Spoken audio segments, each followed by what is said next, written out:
Hi guys, it's Coach Gabby at Move. So a little bit of my background when it comes to strength training is going to be bodybuilding style training from machines, free weights, dumbbells, barbells, kettlebells, and calisthenics. Hi guys, I'm Coach Anika, and my background is in mostly bodyweight training such as calisthenics and gymnastics. What we want to go over today is kind of the ins and outs of using machine weights, free weights, whether it's like dumbbells, barbells, kettlebells, and calisthenics, kind of the benefits and then the downside of each selection. The possible things you might have to look out for, more like. Yes. Yeah.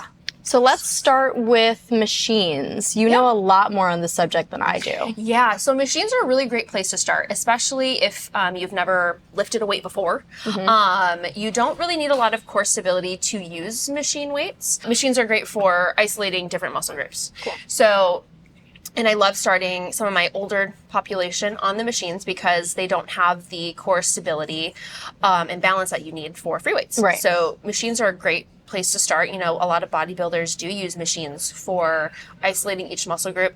I still use machines when I'm in a commercial gym. I've been working at a commercial gym for the last 8 years, so that's where my knowledge on the machines really comes from. Yeah, very cool. So I've heard some maybe like possible stigmatization about machines. Is there any merit to the possible concerns that people have? So I would say the downside of machines is you're not utilizing your core stability to its greatest potential, and you're in a fixed range of motion when you're using a machine. Okay. So like whereas in like dumbbells or, you know, just your free weights in general, you can get greater range of motion, especially if you're sitting on a bench or like a typical, if you're doing like a free weight chest press. Okay. You can get more range of motion through the shoulders than you would be on a machine because it basically comes to here where you can actually get a little bit deeper on a bench. Okay. That and I like starting people there, but honestly the progression should be to standing and free weights because you do need to like utilize the core to have greater overall body strength and awareness. So it really kind of, your proprioception isn't great when you're using machines. Got you. So, you know, you going into the free weights and the calisthenics, it really builds your proprioception. Yeah. As you're moving through space. That makes sense. The definition. So yeah, I guess that kind of goes into the pros in general of free weights and calisthenics. Would you agree that it might help endorse training functional movements, kind of more realistic movements that you'll use in everyday life? Yeah, I would say that. Cool. Absolutely. Because, I mean, you're not going to get that on a machine. True. Not that I've seen. Yeah. I'm not saying that they're not out there. Unless you're kicking your shoe off. I mean, yeah, but they frown upon that in a commercial gym. Oh, okay. Yeah, this is true. You have to wear shoes at all times. Yeah, this is very true. Not here.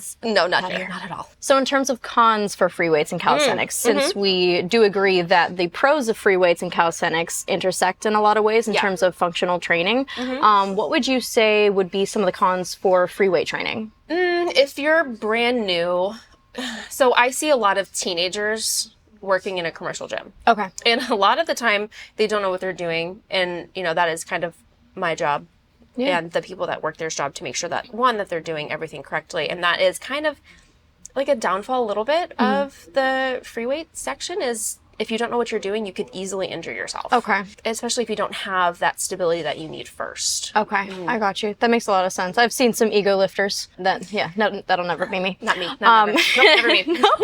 So in terms of calisthenics, I guess you could say the same in terms of cons. It's not ego lifting at that point, but it could be trying a skill that maybe you had as a kid without the proper preparation and exercise beforehand. And you and me know we run an acrobatics program here, and it's super important for us as adults to protect our groin from getting pulled because a lot of people land their cartwheels very awkwardly because we're not working with our child bodies anymore. No, because that did happen to me. I did strain my groin. Yes. One of my first cartwheels back as an adult. Strained my groin. It was great. I hear you. Yep, it was lovely. I don't recommend it. No. But yeah, because if you just throw yourself into any sort of exercise, you definitely have the risk of injuring something. For sure. Not just your ego. For sure. Yeah. So in terms of like preparation, I guess you could say that it takes a little bit more mindfulness and preparation for utilizing free weights and calisthenics than for machine training. Yeah, 100%. I mean, you can definitely hurt yourself on a machine. Yeah, for sure. For sure. Yeah. Because I have, I work with a lot of the older population, over 70. And so a lot of them can't do the lifts because they're not able to do more than like the set amount that starts on the machine. It's usually 10 pounds. That's a lot for someone that's not done anything for 20 years. Yeah, that makes sense. So then we can transition to, okay, then we're going to start with free weights. Like, okay, we're going to sit in a chair and we're going to do some overhead pressing that way. Okay. So yeah, it can be interchanged just depending on the population. That makes sense. So how would you suggest the preparation look different for machines versus free weights versus calisthenics? And I can give, obviously, my input for calisthenics as well. Get a trainer. Awesome. Number one. Yeah. See me. See Anika. Exactly. Find someone that knows way more than you do. Yeah. First start there. Google's a great place to start, I guess. Yeah. But yeah, like ask somebody that works at the gym, like, hey, how do I use this machine? Yeah. I think that's where the commercial gyms kind of get it right, at least the one that I work at, because we offer a Smart Start program to where they can give you an introduction to how all the machines work. Got it. It's included in your membership price, which is kind of what we do with our 30-minute no sweat. Yeah, definitely. So for sure. It's like an introduction to different movements or just to see where they are, which is great. Yeah, very, very nice. That's an option. There are usually stickers on the machines that will tell you how to use the machine. Okay, very nice. So that's kind of nice. Okay, like general instruction. Yeah, and a lot of them have QR codes now. You can just scan the QR code and it'll pull up a video on how to use the machine. Okay. So they've made it almost foolproof. Okay, that's really nice. Yeah, that's nice. So in terms of, I guess, calisthenics for preparation, calisthenics it exists under a huge umbrella of things. And basically at its core, what it is it's strength training using your own body weight. So I could argue, if I really wanted to, especially for my older population, that this is a form of calisthenics because you are strength training your upper body and your upper back using your own body weight. So I guess for people, there's kind of two ways to prepare to do calisthenics movements. If getting on the ground, in terms of getting down on the ground and back up is difficult for you, you could start with a wall warm-up for your wrists, for your upper body, for your lower body, which you can prop any of your limbs up on the wall and warm up that way. There's a lot of different ways to do it. Or you can get down on the ground and start there. So either way, you are performing your movements in a safe and controlled way. Honestly, we are getting ready to launch a youth program here. And what's super important to us is they understand where their body is in space. So again, proprioception. In doing calisthenics movements first before moving on to barbell squats, any sort of like... Performing under load. Yeah, performing under load. Yeah, not here.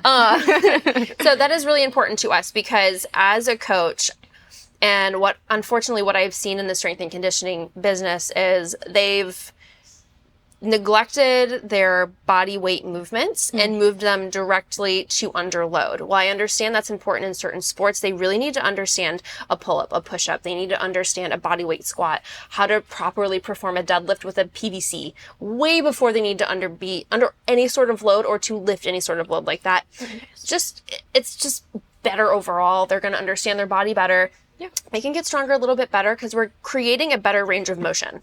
And that's what we're seeing in a lot of kids now is less range of motion, whether because they're sitting on the couch all day and in school all day, or they're performing short range of motion movements. So yeah, that's definitely where it's important. Yeah. And that concern can be applied to pretty much any adult that is looking into getting into training, maybe for the first time or the first time in a long time.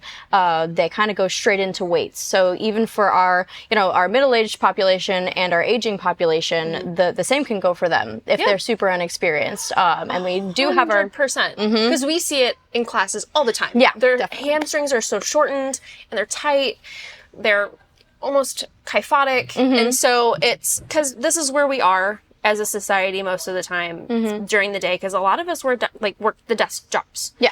And so what we really kind of specialize here too is our thoracic mobility class, is our lower body mobility class. Definitely. So starting there even first, Yep. perfect. Yeah. Wonderful. So, I mean, all of these things, calisthenics, free weight training, and machine training, they all have their pros and their foreseeable cons.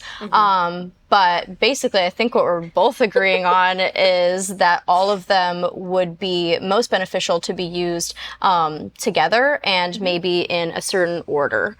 So maybe starting with calisthenics, a little bit of bodyweight movement, maybe doing a little bit of machines to help with performing an activity in a stable environment, and then exploring some free weights. But everyone's different. Their path is going to be different. Exactly. And that's where I interlace my specialties. We don't have machines here, but it's easy to do in another gym. Yeah. So like if they're like with our online clients, Yeah. if they have access to gym equipment, we can give them the foundation of calisthenics, Right. interlace with the free weights, and if they want to use machines for more, isolated Yeah. muscles, that's great.